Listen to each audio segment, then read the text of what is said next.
Okay, so you're interested in buying your very first home right here in British Columbia, Canada. In this video, I'm gonna be breaking down the whole process, the fees, how much money you need, and everything in between. Starting off with the down payment. How much money down do you need to buy a home in BC? Well, we actually just changed our mortgage rules as of December 15th, 2024, I believe it was. Previously, you needed quite a bit more money down as shown in this chart, right? So as an example, you can buy up to a $1.5 million home now with just $125,000 down. Before December 15th, you would have needed $300,000. Now, of course, your mortgage payment associated with that smaller down payment is going to be higher than it was previously. That being said, it is nice that you can buy a house sooner than having to save an extra $175,000. So I'm not a mortgage broker, but if you're buying anything under, I believe, a $500,000 purchase price, it is just a 5% down payment that's needed. And then once you get over 500,000, it looks like you need about 7.5% down. Now, to show you guys what this looks like on a mortgage calculator, and I'm using a $500,000 purchase price because most first-time home buyers are kind of in that range anyways. If you did just the 5% down, and by the way, now you can do a 30-year AM on a 5% down payment, which previously you could only do 25 years. So now you can amortize that mortgage over 30 years instead of 25, and that's gonna knock another couple $100 off your monthly payment, right? So if you did 5% down, 500 grand, you'd be putting down just $25,000. You'd have to pay insurance because anytime you put down less than 20%, you have to pay insurance to actually get that loan. And that is added basically on top of the purchase price, right? So now your purchase price is $519,950 if you put down 5%. But your payment would be $2,300 a month. And the nice thing about getting an insured mortgage, less than 20% down, is you typically get a cheaper interest rate as well because this is less risk for the lender because you have insurance, therefore you get a cheaper interest rate. So 5% down, $2,300 a month. If you're to do the full 20% down for a $100,000 down payment, you don't pay any insurance, so your purchase price is actually cheaper. That being said, your interest rate is going to be slightly higher, but your monthly mortgage payment is about $350 a month cheaper than the 5% down option. And just to show you, they actually just changed this as well, right? Mortgage amortizations of 30 years are available for all first-time home buyers and for any new construction purchase. So you don't even have to be a first-time home buyer. If you're buying new construction, owner-occupied, you can get an insured mortgage with a 30-year amortization. And like I said, that used to be 25 years. Now, on top of this, as a first-time home buyer, you get something called a first home savings account, which allows you to contribute $8,000 a year with a lifetime limit of $40,000. And basically what this does is this lowers your tax liability. So let's say the tax bracket you're in is a 30% tax bracket, and over 5 years you contribute $40,000 times 0.3, you are saving, what is that, like $12,000 in total taxes, right? So if you contributed $40,000 into this first home savings account, you would actually be netting, $52,000, because if you didn't contribute that money to the first time home savings account, you would be paying that tax on it, which you're not paying because now it's in this account. So if you're a first time home buyer, it would probably be a good idea to utilize these tools that are here. Another one is RRSPs, right? You can contribute, I believe it's up to $15,000 into an RRSP. Don't quote me on that. I believe it's something like that. And you can actually use that money towards the down payment. So you save on the taxes when you put it into the account.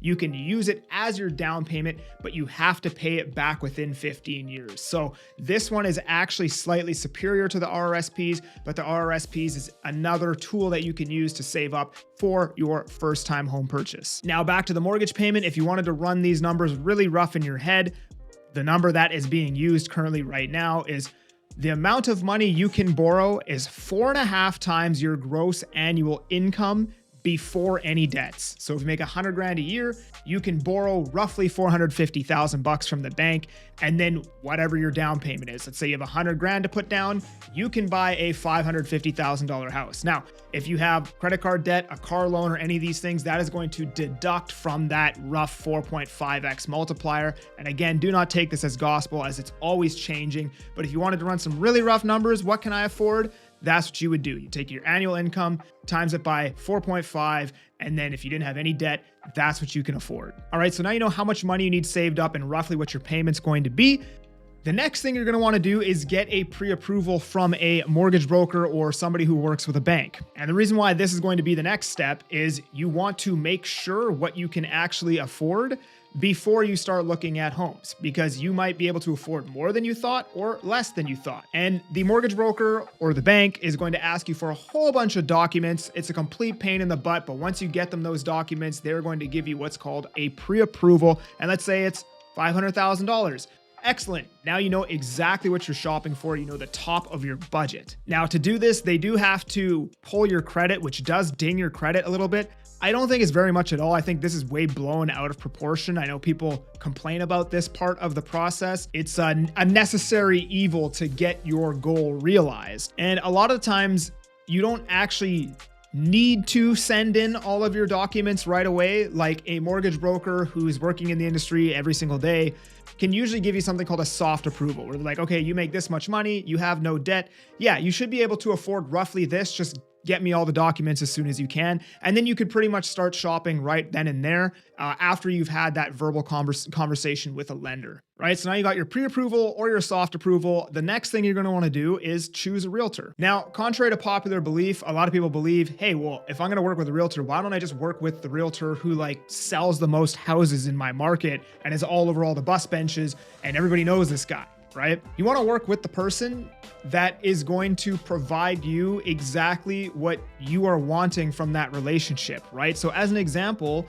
typically the realtor who does the most volume in the market doesn't have a lot of time to spend with you. A lot of times you're going to be communicating with their assistant or their team instead of them directly. Whereas if you're working with a realtor who's kind of in the middle, does, a good amount of volume, but not hundreds of home sales per year type of thing, those realtors are going to be communicating directly with you and they're going to have a lot more time to allocate to you. So you want to work with the realtor that, I guess, aligns with you, aligns with your personality, and is going to give you what you think is important. If you think it's important that your realtor is the number one across the board at everything in the market, use that person.